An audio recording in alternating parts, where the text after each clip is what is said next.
Hi everyone, welcome back. In the last video, we defined stress and started to understand this fist analogy and how we tend to accumulate much more stress than we release, creating a surplus of stress. But hey, let's face it, the pace of modern life can be super fast, and there's often little time to balance out the exhausting and never-ending to-do lists in our day-to-day. We all can be challenged to balance our professional and our personal lives. You know, we've got goals, we've got activities, we've got events, and we've got friends and family. And we've got work deadlines, appointments, and obligations on top of all those other personal commitments. Many of us might have other people, such as parents or our children, that we care for. And we might have many people in our life to keep up with. You know, nowadays, keeping up with all the emails and Vmails and social media, text messages, WhatsApps, and all the news can really just be daunting. There's a lot to juggle in our lives, and there's lots going on out in the world. It can really be quite overwhelming. But again, that's why you're here, right? To learn and grow and to develop a better way to work with stress. So today we're going to take a step back for a moment, and we're going to look at where all this stress is coming from. So we want to take a moment and give you a model, one that will really help illustrate this topic on stress. So what you can see on the screen there is the biopsychosocial, or the BPS model, which was developed in 1977 by the multi-award winning psychiatrist George L. Engel. Dr. Engel's model shows us an interconnected approach to these different areas, and you can see how the circles intersect with each other, and that's because research is showing these various areas of our being are indeed interconnected. One affects the other two, and so on and so forth. You can see in this model the three dimensions: sociological, biological, and psychological. This model, it really helps us to understand, and it really covers a large range of topics in health and wellness as well as disease. And that's why it's become such a useful model nowadays. For our focus in this course, this model helps us better understand our topic of stress. Stress really can originate in any one of these areas, and it can influence and affect the other two. They're all this interconnected feedback loop. And in a basic nutshell, conflicts with others can influence thoughts in our mind, and that influence the biology of our body. You bet. And today we're going to look and just focus on sociologic or social stress. So to help us define this domain of stress, we're really talking about the notion of outside pressures, stresses that are coming from others or forces outside of us.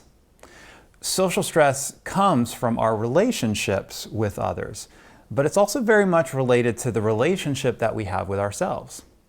So this type of stress can feel that it is somehow coming from another person, say a family member or a loved one, or maybe your neighbor. And in a professional setting, we might tend to say that this stress is coming from a boss or a coworker, or even the company itself that we work for. For example, we might feel stressed from a family member who doesn't like the way we look, or maybe from a neighbor that doesn't like the way that we live, or it could be our boss who doesn't like the way we work. Geesh, right? We can't get a break. We often see social stress as being created by someone else and being the pressure that we feel from others being put upon us from something either we did or did not do. Let's say we're late for a birthday party and our spouse might scold us. Maybe we're underperforming at work and our boss yells at us. Or maybe we just disagree politically with our neighbor and it leads to a very intense argument. Maybe you've experienced this lately. And it all with this potential to create lots of social stress in our life. See, what I'd like to help you to understand, to see, is that social stress also, though, has a very two-sided quality about it, much like a coin. So on one side, or the positive side, it can be a source of great motivation and inspiration. And then on the other side, or the negative side, it can be a source of great stress and pressure. So on the positive side of the coin, many of us might already be aware that not all stress is bad. This stress is often referred to as eustress, and it can have a very positive effect on us. Certain pressures from outside sources can help us rise to the occasion or to meet a deadline or to finish up a project. Social stress can motivate us to do things like lose weight, get in shape, and it can inspire us to engage into a number of habits that can be extremely beneficial and healthy for us. The trick is checking in with how that social stress feels. Is it motivating? Is it inspiring? Or is it draining and confrontational? Only you can know the difference. On the negative side of the coin, though, is what's referred to as distress, and this can have a very negative effect on us. Society is made up of lots of organization and groups that have social norms and etiquettes of the ways in which people should behave. Many times these norms can create pressures that can have a very negative influence on us, and they can cause stress. Say like the pressure from our family to live up to their expectations of us, to be successful, to look a certain way or behave a certain way, to get married, to have children, to go to college, all of which can have a negative or stressful influence on us. These pressures can sometimes lead us to a fear of not belonging, or of not being good enough, or of not meeting up to the standards that are set for us by others. I'm sure most of us can remember back to those school years of all the peer pressure that we felt from others around us. This can and many times does create a tremendous negative burden to our sense of self.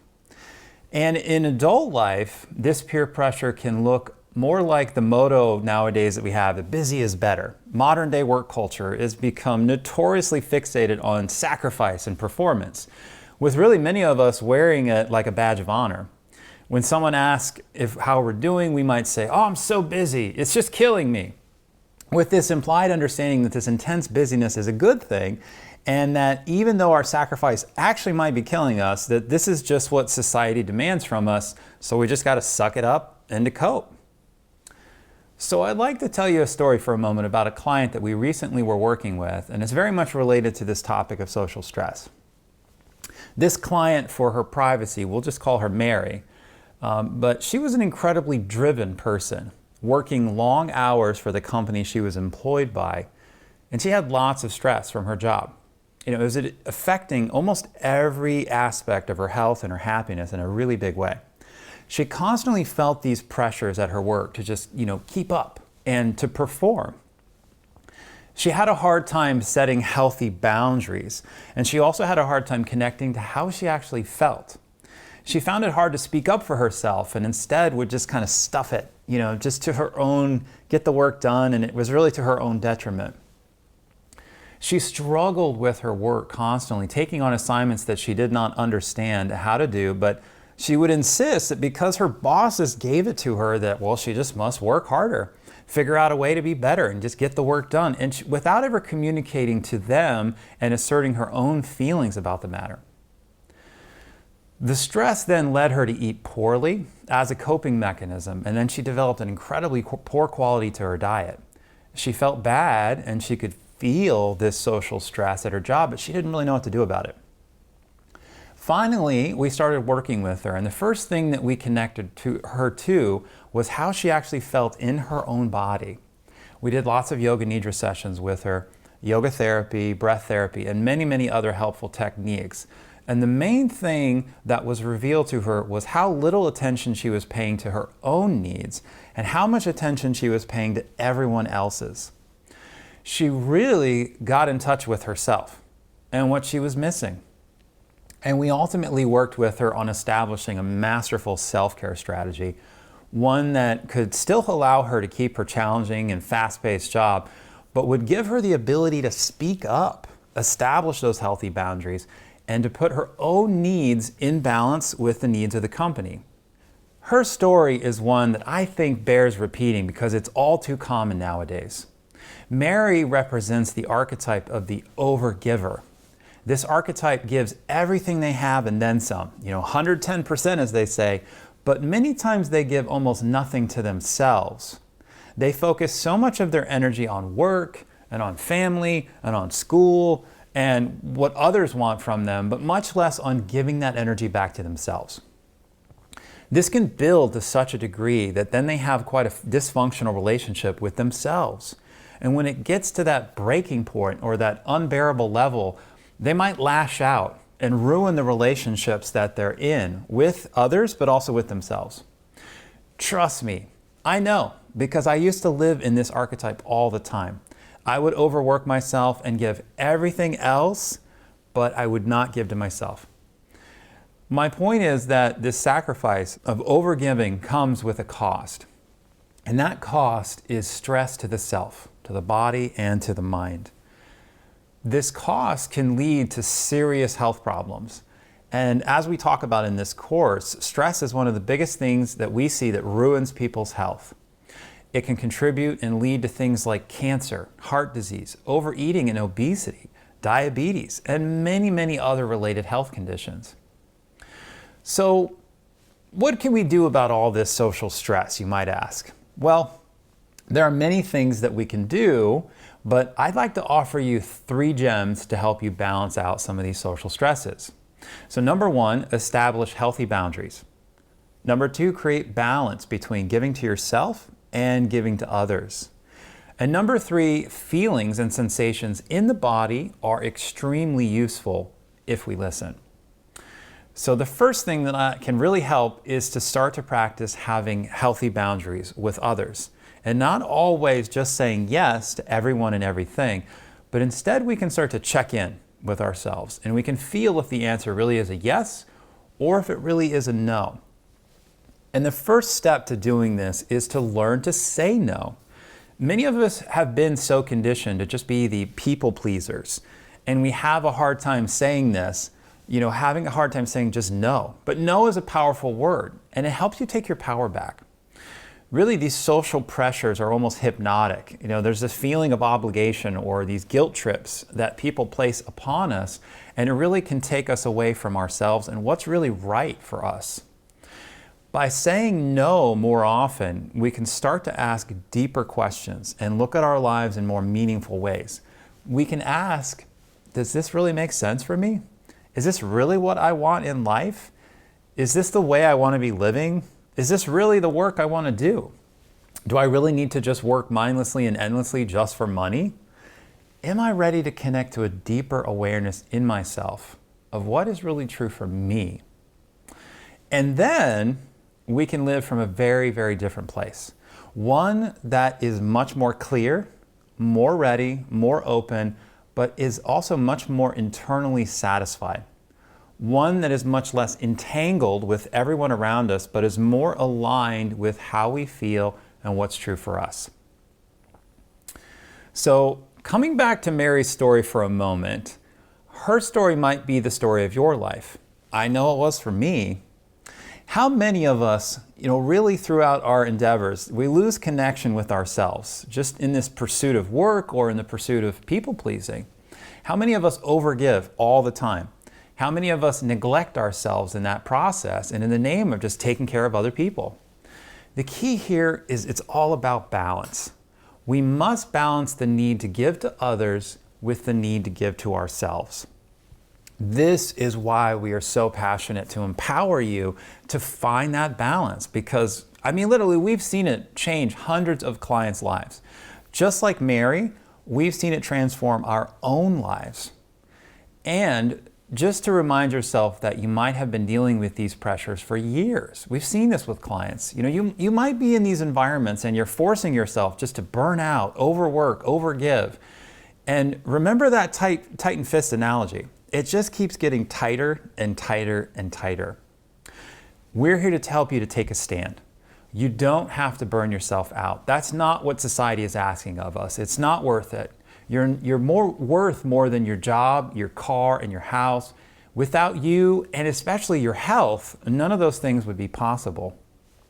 Much like the clouds that actually cover the sun, so are our needs that we just can't see, but we can feel that they're there. And when we take the time to rest, just like you're doing in this program, it allows us to come back into a place where we're more centered and feel our balance restored. We can start to uncover our sun, our inner sun that really radiates from within. So this leads to the third gem that I want to offer you. And that's about social stress, and it's really related to the feelings. See, feelings you're having are part of an incredibly complex system of our being that many times is trying to communicate something to us. The trick is, are we listening? Just like the story I shared about Mary, most of the time there are underlying feelings and sensations that we're not always paying attention to, and yet many times we'll just stuff those feelings just to comply and to cope with the pace of our modern life. It's kind of like this mentality we take, like, not now, not now. This is where the social stress turns to that negative side of the coin, as rather than we're being in touch with how we feel, we become overly concerned with what we are thinking, what others are thinking about us. And we become so consumed in what others are thinking and asking of us to do that we totally lose touch with our own feelings. We sacrifice ourselves time and time again to just comply. Much like robots, just must get it done. Perhaps you felt like you were in some kind of machine world, much like one from a sci-fi film, where we all just simply follow in line, and just follow the rules. It's not a very comforting feeling for your human self, is it? Here's the thing. We're not trying to tell you to start being a criminal and break the law, go against the rules of society. Quite the opposite. We're here to help you connect back to yourself, your inner wisdom, your inner authority of what you need to feel whole and to feel balanced. This entire course is about self-awareness and self-reflection. And there's a valuable intelligence inside of you that comes from getting in touch with the sensations in your body and also the feelings in your heart. When we listen to our bodies, this is how we start to restore our balance and our energy. So what we hope that you take away from this section in this video today is a much better understanding and awareness about the great many social pressures that are placed upon us, but more importantly, an appreciation for that delicate nature of remembering ourselves and taking a stand for our own well-being. And that we don't have to sacrifice our well-being in order to just make everyone happy around us while making ourselves miserable. The practice of Yoga Nidra really helps. It helps you to become more aware of what your needs actually are, so that you're listening to your own self, not always just to others. So what we'd like to invite you to do today, so for when you do the Yoga Nidra practice, is I'd like to just allow you, just give yourself permission to take a break from all those external pressures and give back to yourself. This time when you do the practice, we invite you to either take a lying down position or find the most comfortable position for yourself, like what Yulia demonstrated in the last video. So now take a look at that handout, Social Stress Inventory, and take some time to really reflect on what's coming up for you in your life lately. Are you finding yourself having lots of pressure from other people right now? What are some of the ways that those pressures are helpful? And what are some of the ways that those are harmful? Today we prepared a Yoga Nidra recording for you with the intention, I release all external pressures so that my body can restore its balance. In the next video, we'll be exploring the area of biological stress and understand how stress plays such a huge role as it crosses over from the other areas of our life into our bodies. We'll share with you how stress tends to show up in the body and manifest itself as dis-ease. I'll also share with you my personal story of getting into a really horrible car accident, but what I learned about stress, pain, and trauma. We're so cheering you on right now with this introspective opportunity that you've gifted yourself with. We're wanting nothing but the best for you in all areas of your life. So we look forward to seeing you in the next video.